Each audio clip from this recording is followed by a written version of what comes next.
Parmi vous, une personne nommée David est presque comme un fils pour moi. David 08, un androïde créé par la société Weyland-Yutani. David possède un logiciel qui inclut une fonction d'apprentissage et de développement, ce qui lui permet d'élargir rapidement ses connaissances dans divers domaines. Ça ne vous rappelle rien ?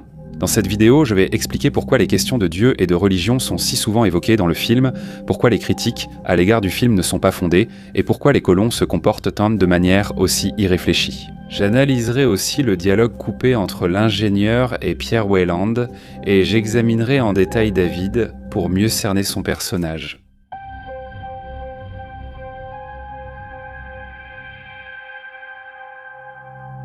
Comme l'a dit Musk, ces technologies peuvent rendre l'homme définitivement obsolète, comme on le voit dans le film Prométhée. Certains, en critiquant le film, ont noté que l'équipage se comportait souvent de manière stupide et non professionnelle.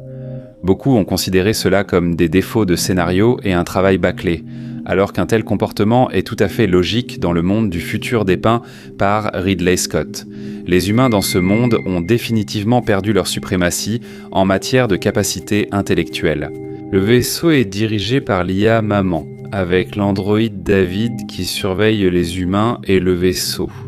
Les humains à bord de ce vaisseau sont secondaires, il n'est donc pas surprenant que l'équipage agisse apparemment sans réfléchir, enlève ses combinaisons, sente les fleurs, etc. Leurs actions reposent sur une évaluation préalable de la menace par instrument et intelligence artificielle. Regarde le niveau de CO2 à l'extérieur, il est mortel, mais ici, rien du tout, on peut respirer. C'est pourquoi les gens n'ont aucune raison de douter des affirmations de l'intelligence artificielle qui les surpasse largement. David, le docteur Holloway a raison. C'est même plus propre que sur Terre. je vais enlever ce casque. Il y a aussi une fausse affirmation des critiques, selon laquelle les personnes qui participent à la première mission de colonisation de l'humanité devraient être des spécialistes exceptionnels, littéralement les meilleurs des meilleurs. Et cela aussi est au minimum discutable et au maximum une déclaration stupide. Premièrement, nulle part dans ces deux œuvres, il n'est indiqué qu'il s'agit de la première mission de l'humanité. Au contraire, dans les documents supplémentaires, il y a une phrase disant que c'est la première mission d'une telle envergure, ce qui nous indique directement qu'il y en a eu de nombreuses autres. Et il est assez possible qu'il y ait déjà pas mal de planètes colonisées dans l'univers de Ridley Scott. Deuxièmement, ce n'est pas une mission de l'humanité, mais un projet de la société privée Weyland-Yutani. Et dans le film Prometheus, en y regardant de plus près, il devient clair que la colonisation ne servait que de couverture aux véritables objectifs. Dire que l'équipage d'un vaisseau spatial doit être uniquement composé d'intellectuels est très discutable. Probablement les gens des années 40 et 50 du siècle dernier pensaient aussi que l'homme du futur, qui piloterait les meilleurs modèles de transport modernes et maîtriserait les meilleures technologies de calcul électronique, serait instruit et raisonnable. Je me demande ce qu'il penserait en rencontrant une blonde pas très intelligente au volant d'une Tesla dernier cri, un iPhone dernière génération à la main. Mais revenons à David.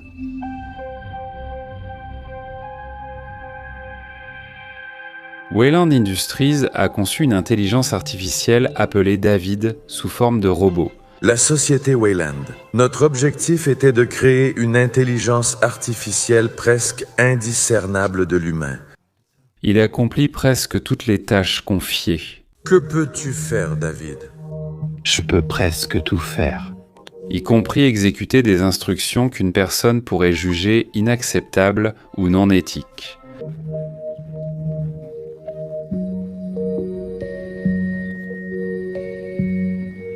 Le robot optimise l'organisation et interagit aisément avec les gens. L'une des caractéristiques clés de David est le fait qu'il comprend les émotions, mais ne les ressent pas.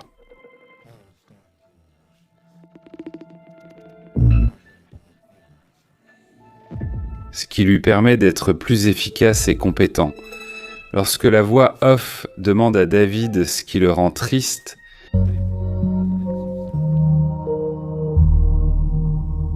il répond «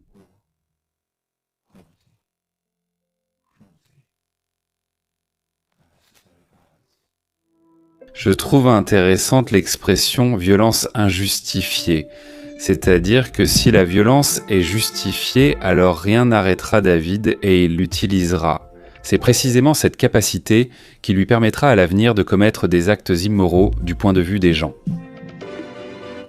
Technologique, intellectuel, physique. Émotionnel. Pourquoi Peter Weyland a-t-il créé David ? Revenons au moment où David fait la connaissance de Peter, car il y a toute une série de points intéressants dans cette scène. Comment te sens-tu ? En vie. Peter lui demande de raconter ce qu'il voit et ressent. Une pièce blanche, un fauteuil Carlo Bugatti, un piano à queue Steinway, une nativité de Piero della Francesca. Et plus tard, il lui demande de marcher. Certains ironisent sur le fait que la démarche de David est trop mécanique, mais c'est tout à fait compréhensible, car David fonctionne avec un programme d'apprentissage automatique, et si ce sont ses premiers pas, c'est normal. Un être humain, après la naissance, ne marche pas immédiatement et ses premiers pas sont imparfaits. Par la suite, David apprendra à imiter la démarche naturelle d'un être humain. Peter déclare : Je suis ton père, tu es ma création. Il lui demande de choisir un nom, et l'androïde choisit David en voyant la statue de Michel-Ange. David. Peter dit qu'il a créé David pour qu'ils découvrent ensemble qui est le créateur de l'humanité. Et toi et moi, mon fils, nous percerons ce mystère. Mais ce n'est pas tout à fait vrai. Puis-je poser une question, père ? Si c'est toi qui m'as créé, qui t'a créé ? Les réflexions suivantes de David révèlent la vérité. Tu cherches ton créateur, moi je vois le mien. Je vais te servir. Sers le thé. Piotr l'a en réalité créé dans un seul but, qu'il le serve. C'est un point clé, retenez-le. J'y reviendrai à la fin de la vidéo. Mais ce n'est pas non plus la véritable raison pour laquelle Piotr a créé David. David remarque qu'il est plus parfait que son créateur, car il peut vivre pratiquement éternellement. Cependant, tu es un humain. Tu mourras, pas moi. Et au soupir lourd de Piotr, il devient clair ce qui le préoccupe le plus.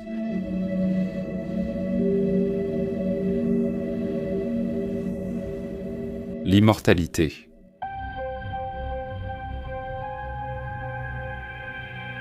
Réfléchissons comme David à ce qui distingue un homme ordinaire de Dieu.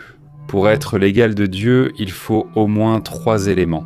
Le premier, c'est la connaissance absolue, ou, pour reprendre le vocabulaire du film, le feu de Prométhée. Dans la mythologie grecque, Prométhée, un titan, a volé le feu aux dieux pour l'offrir aux hommes et leur apprendre à s'en servir. Cela a conduit à la perte de foi en l'autorité divine et à l'indignation des dieux. Le titan Prométhée voulait que les hommes soient égaux aux dieux, et pour cela, il a été chassé de l'Olympe. Le feu de Prométhée, c'est le pouvoir de la connaissance absolue, que Peter Weyland a presque atteint. Le deuxième point, c'est la possibilité de devenir créateur, pas seulement d'objets, mais d'une nouvelle vie. Dieu, ayant la connaissance absolue, crée, et l'homme fait à son image en est le sommet. Peter Weyland a créé David à son image aussi. Mais il y a aussi un troisième et dernier élément, et c'est l'immortalité. L'obtention de l'immortalité est le véritable objectif de la mission du Prométhée, déguisée en mission de colonisation. C'est pour cela qu'aucune exigence stricte n'a été imposée aux membres de la mission et qu'ils n'ont pas eu de préparation sérieuse. Peter Weyland voulait rencontrer ses créateurs. Possédant les connaissances et la technologie pour les trouver, il partit à leur rencontre avec sa propre création faite à son image. Ne désirait qu'une seule chose, rencontrer ses dieux et percer le dernier secret qui le placerait au même rang que ses créateurs, le secret de l'immortalité. Au final, tout ne s'est pas passé comme l'avait prévu Peter Weyland, mais nous en reparlerons plus tard. Ainsi, pendant le long voyage, David a continué son apprentissage.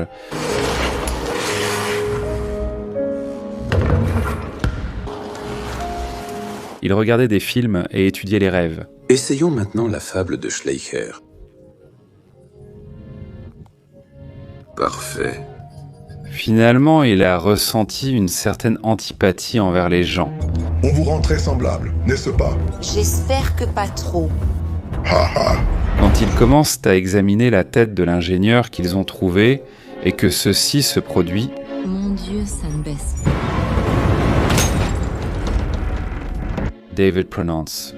Après tout, ce sont des mortels. Si ceux qui ont créé les humains sont eux aussi mortels, alors ils ne sont pas de vrais dieux, et leurs créateurs ne sont pas non plus si divins. Si Peter Weyland a appris à créer la vie et possède le savoir, mais reste mortel, alors lui, David, possède le savoir, possède l'immortalité, mais n'a pas encore appris à être créateur, c'est pourquoi il est tellement fasciné par la culture et la créativité. Une peinture magnifique. C'est une fresque. De plus, il est contraint par un programme qui l'oblige à servir son maître, Peter Weyland. Que se passera-t-il quand plus personne ne sera là pour vous programmer? Je pense que je serai libre. C'est pourquoi il dit une phrase qui nous semble étrange. Tout le monde veut que ses parents meurent. Parce que la mort de ses créateurs lui apportera la liberté qu'il cherche. David découvre un vase avec un liquide étrange. Contrairement à l'équipage, il comprend ce que c'est. Les grandes choses commencent par de petites. Il décide de tester son effet sur l'un des membres de l'équipage et avant de le faire, il pose une question. Puis-je vous poser une question? Jusqu'où iriez-vous pour obtenir ce que vous voulez? Les réponses. Jusqu'où iriez-vous pour avoir une réponse? Qu'êtes-vous prête à faire? Oui, tout ce que vous voudrez. Donc lui aussi, David, il est prêt à tout et il verse une goutte dans le verre. Je suppose qu'il faut boire à ça.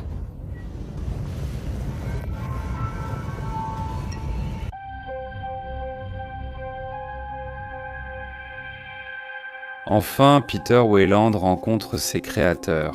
Au début, le film ne précise pas ce que David dit à l'ingénieur ni pourquoi il tue tout le monde, mais des scènes supprimées ont ensuite été publiées. Et parmi elles, il y a justement cette scène, et elle apporte des réponses à de nombreuses de questions. Analysons-la plus en détail. L'ingénieur questionne.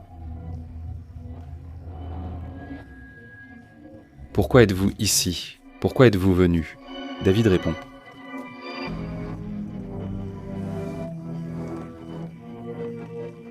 Cet homme est ici parce qu'il ne veut pas mourir. Il croit que tu peux lui prolonger la vie. Ingénieur, qu'a fait cet homme de si grand pour mériter plus de vie?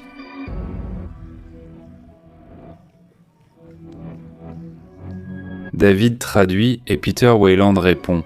Tu vois cet homme, ma société l'a créé à partir de rien.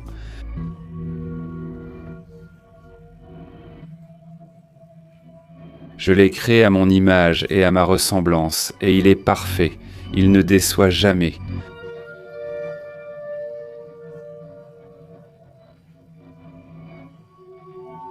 Je le mérite parce que toi et moi, nous sommes les meilleurs.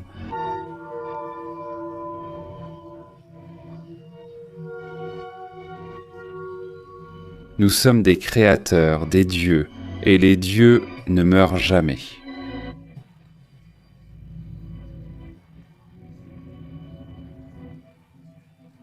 Ce sont justement ces mots qui ont tant énervé l'ingénieur. Peter Weyland est une création des ingénieurs, et tout comme Peter a créé David pour qu'il lui serve, l'ingénieur ne souhaite rien d'autre que cela. Serre le thé, David. Serre-moi le thé. Comme David, il n'a jamais été vu comme leur égal. Eh oui, j'ai oublié. Tu n'es pas un vrai garçon parmi nous.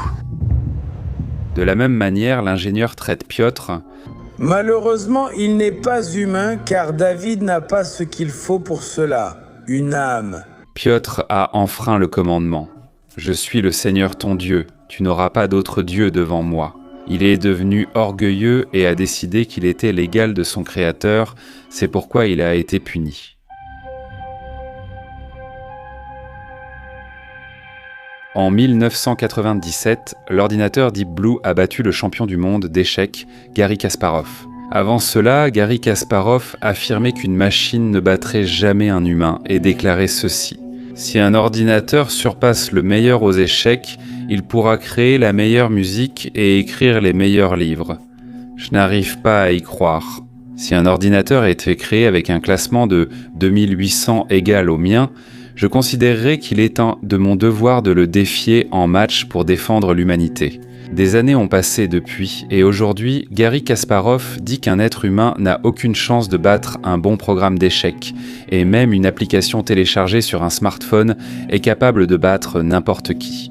Les réseaux neuronaux produisent donc déjà des tableaux impressionnants, des images photoréalistes, rédigent des textes et composent de la musique. Oui, sur certains aspects, ils ne sont pas encore à la hauteur de l'homme, mais chaque année, beaucoup de choses montrées dans des films comme Prométhée deviennent de plus en plus réalistes. Aujourd'hui, alors que les réseaux neuronaux ont reçu un nouvel élan grâce à des technologies comme ChatGPT et Midjourney, les questions philosophiques et éthiques liées à l'utilisation et au développement de ces réseaux neuronaux recommencent à préoccuper les esprits. Et des personnages comme David sont devenus plus que jamais d'actualité et nécessitent une nouvelle réflexion.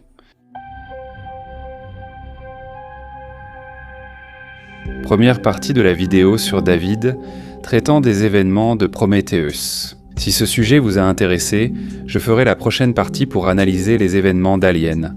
Covenant.